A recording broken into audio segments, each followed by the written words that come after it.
Mistress Lys, Commander Aldin, it gives me great pleasure to formally welcome the city-state of Alamigo to the Eorzean Alliance.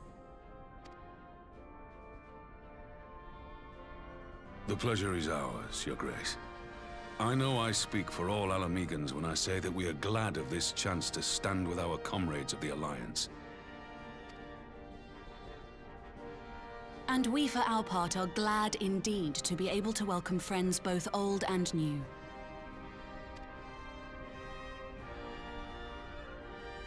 Lord Hien of Doma, at your service. Pray, accept my heartfelt thanks for your generous invitation. Nay, 'tis we who must thank you for journeying so far. And 'twould be remiss of me not to acknowledge the part the Scions of the Seventh Dawn have played in bringing all of us together. In times of great unrest, you and yours have been our constant companions, without whom we would not be here. With apologies to Lord Hien and Mistress Alisaie, it occurs to me that we have not gathered in this way since that fateful day in Uldar. The day I lost my arm and my freedom. As I lay in my cell, never did I dream that I would one day be given the chance to represent my homeland at this council. I would not even be alive had you not plucked me from the jaws of death. You, Yugiri, and Alphino. Would that the lad could be with us.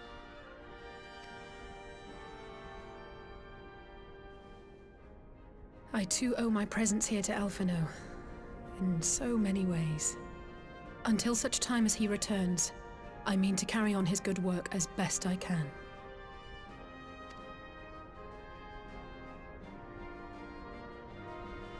Come, friends. Let us leave the past in the past and turn our eyes to the future. My Lord Hien, pray, tell us how things stand in the East.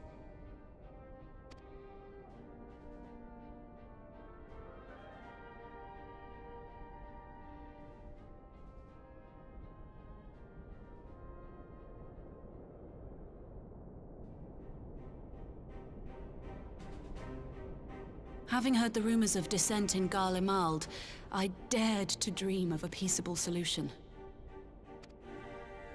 The Empire will not so easily change its ways. If the Garleans have a mind to take back Doma and Alamigo, we'll be hard-pressed to stop them, even with the might of 6 nations.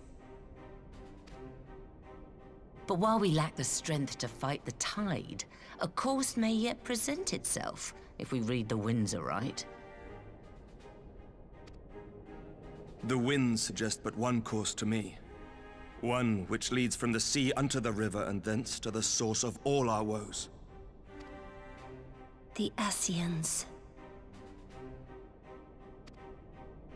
Indeed. All here have felt their blighted touch. It was the bringers of chaos who nurtured the Archbishop's tyrannical ambitions. They who bestowed upon him the secrets of summoning, as they have so many others before and since. And while they remain, we shall know no peace. Our objective is clear. The question is how to achieve it. That our enemy parades about in Xenos' skin poses problems in itself, but ere we get to them, how are we to infiltrate the Empire and get close enough to strike?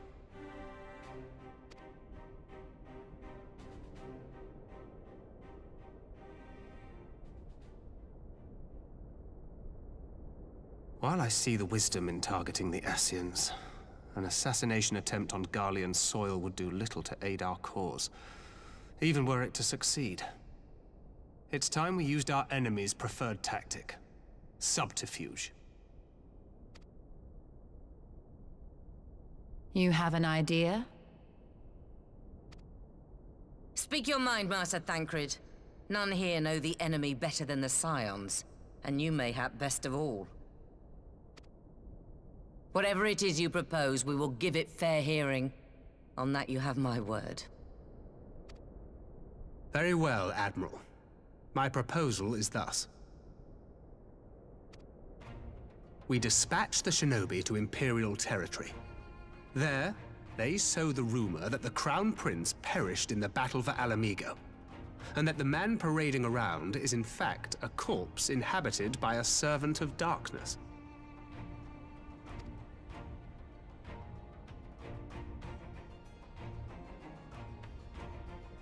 Well, it does have the ring of truth about it.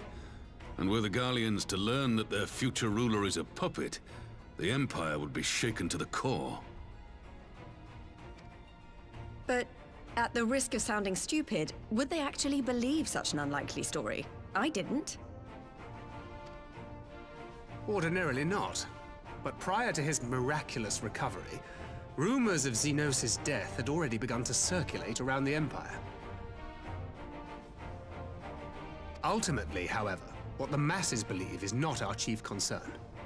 Our true objective is to create an opening for rival factions within Garlemald to exploit.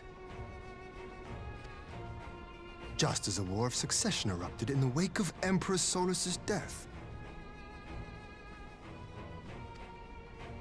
A war which raged until but recently, plunging the Imperial House into disarray as nephew and uncle grappled for the throne. It is no coincidence that one of Varus's first acts as Emperor was to name Xenos heir apparent, family feuds being so tiresome when armies are involved. Not all welcomed his choice of successor, however. There is no shortage of individuals who aspire to the throne, who would jump at any chance to seize power. The news that Xenos is not only dead, but a puppet to diabolical forces would be too enticing to ignore. The Empire would not be quick to recover from a second war of succession. I am no stranger to infiltrating Imperial territory. With a team of operatives gathered from among the Alliance's finest, the plan should have a reasonable chance of success. Doma already has shinobi in place throughout the provinces. We stand ready to act, and act we must. What say you all?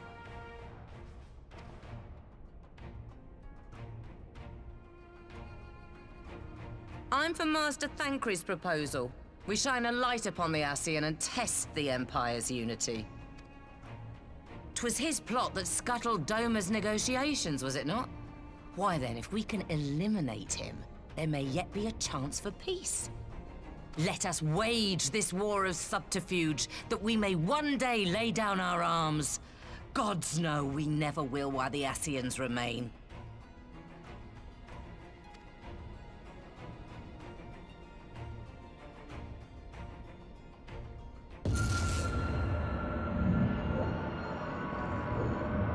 That way. Sorrow.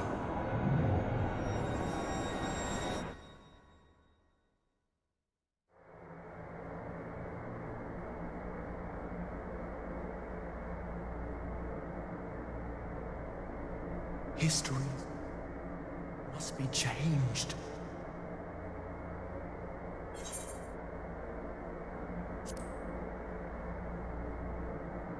Ahead looms a calamity. Ahead looms light, expunging all form and life. Twin dooms only you can forestall. Only you. What's the matter?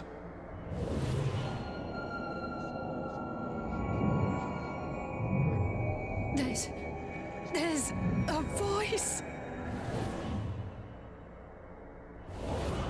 Spies in our midst? Nay, I sense no such presence. Let expanse contract. Eon become instant. Throw wide the gates that we may pass.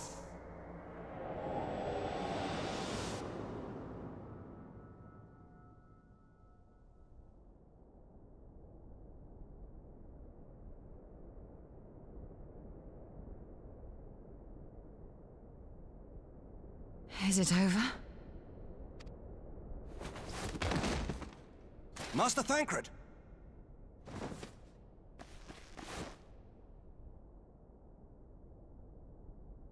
forfend. Bear him to a private chamber. Have every healer make ready. Swiftly!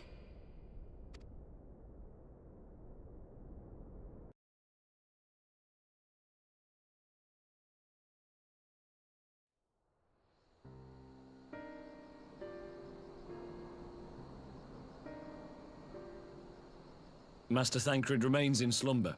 Though his vital signs appear stable, he's unresponsive. What could have done this? And why just him and not the others? I'm afraid we could not identify the cause, my lady. Our examinations revealed no wounds, nor the presence of any poisonous substances. Gods, that only makes it worse. You're to let us know the moment there's any change, all right?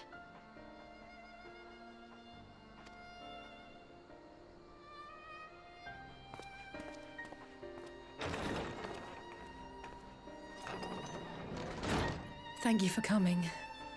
Knowing Thancred, he would apologize for being otherwise engaged at so crucial a juncture. In gifting us a course of action, Thancred sowed the seed of all that is to follow. We have but to nurture it as best we can. To him, I would say, rest easy, that he may wake to enjoy the fruits of our labors. Now, the matter of the mysterious voice must not be forgotten. Will you tell me exactly what happened? Alize and I heard a voice in the moments before Thancred collapsed. It was accompanied by a severe headache, as if something were clutching at our minds. Did you experience the same thing?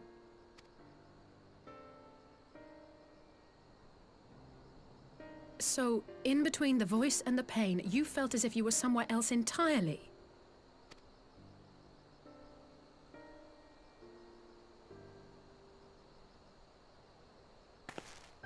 Your testimony confirms my suspicion.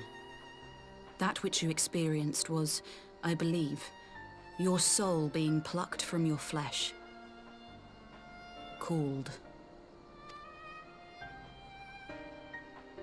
Called? I myself examined Thancred. Reach out as I may, I could not sense in him the spark of life that is his soul.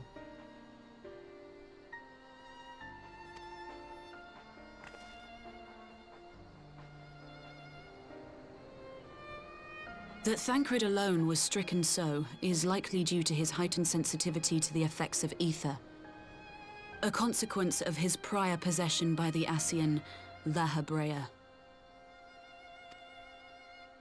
The owner of the voice, whoever it may be, reached out to you, called your souls, and in so doing, caused you and yours such pain. But if that's true, where exactly are we being called to?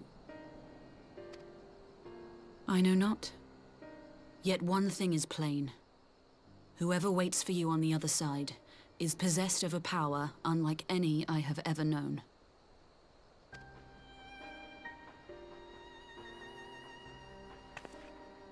Forgive us, Lys, but may we leave Thancred in your care for a time?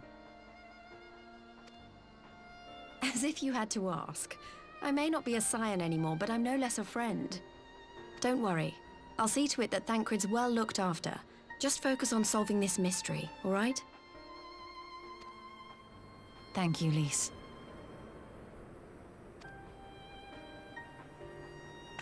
As the Elder Seedseer says, 'tis no ordinary individual we are dealing with.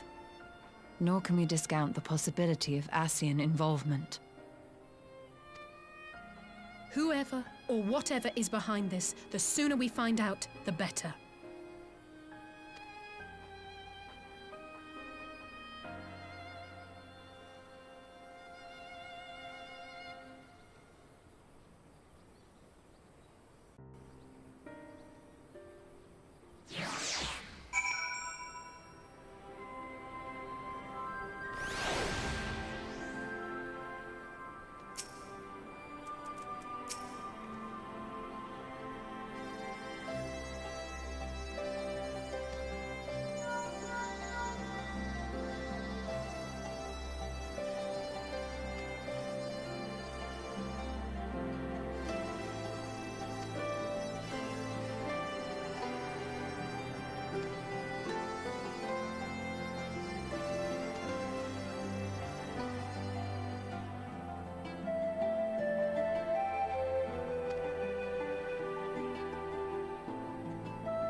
Urianger!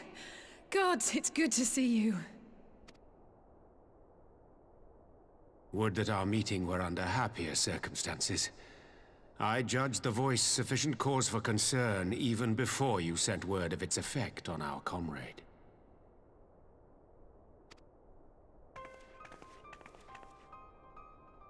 You heard it too, then?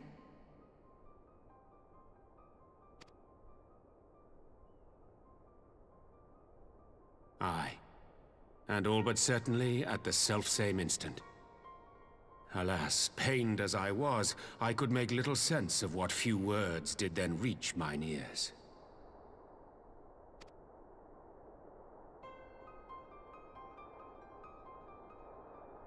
Who do you think is responsible? Could this be the Ascians doing?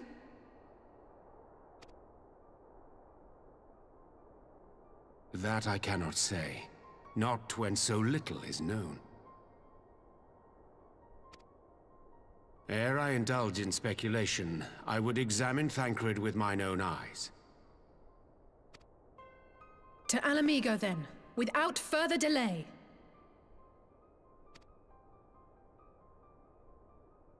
One other thing. During my visit to the Far East, I observed a strange phenomenon. Thou referrest, I presume, to the localized reduction in etheric density. Well, that spares me the trouble of an explanation. Yes, I noted precisely that at two apparently unconnected locations. I take it the phenomenon is not limited to the Far East. Indeed not. Of late, our agents charged with surveilling the beast tribes have spoken of little else. In every corner of the realm, they tell of places in which the ether hath grown thin.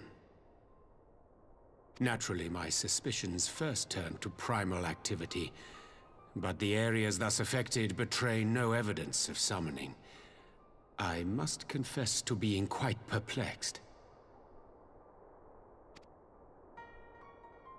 If the same phenomenon is being observed in multiple locations on opposite sides of the world, we may safely discount regional factors. Needless to say, this warrants further investigation. Indeed, I shall make it my task to.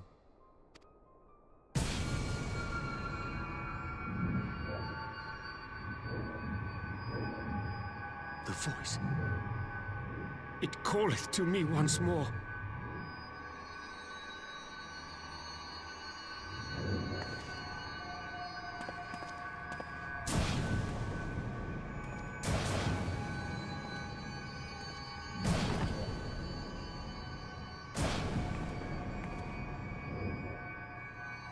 I hear it too.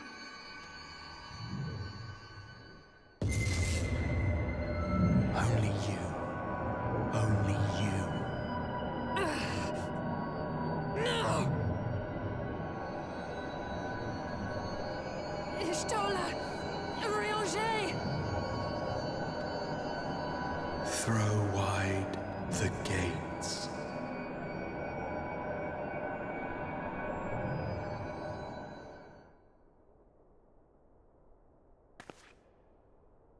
No! No, this can't be happening!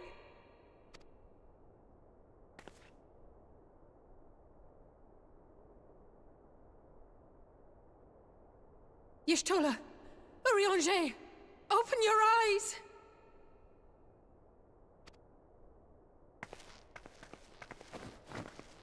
Open your eyes, I beg you!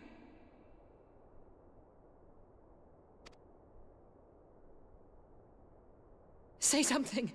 Anything! Not again.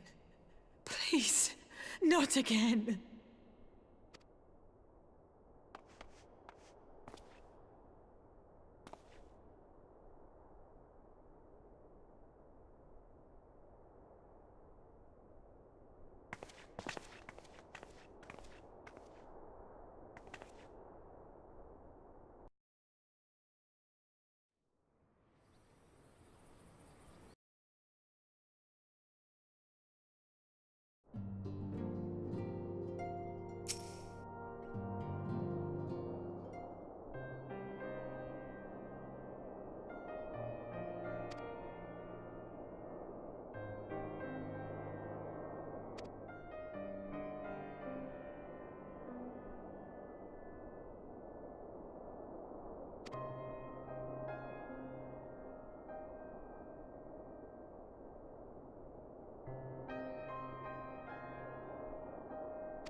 Here he is, my lady.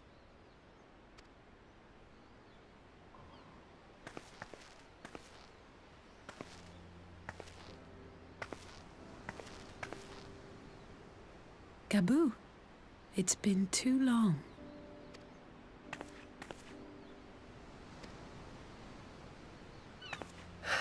I'm afraid there's been no change.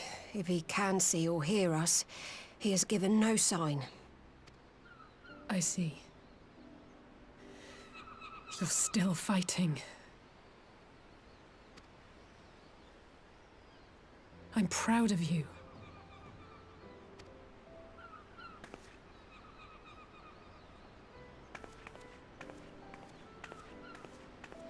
We promised that we would come and visit you together, didn't we? Alphino and I. I'm sorry that we haven't managed that yet.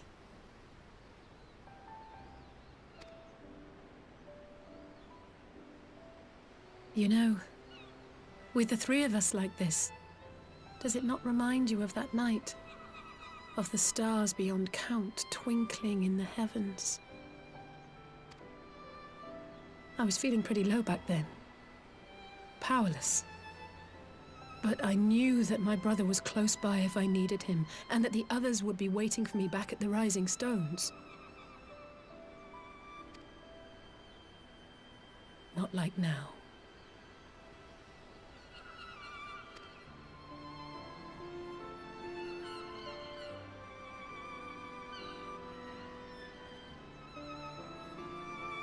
I've seen my share of trouble since coming to Eorzea. Been reminded again and again of my limitations, of how little I can change about this world. And I've come to know the sorrow of parting all too well.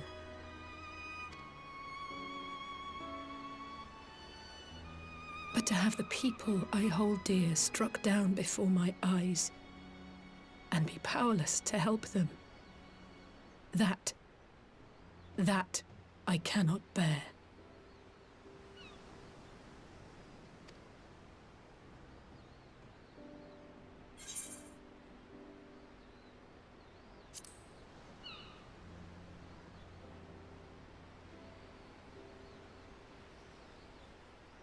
And for that, I am grateful.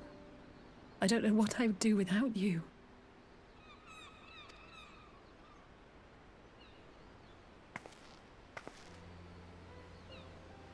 Well, that's more than enough brooding for one day.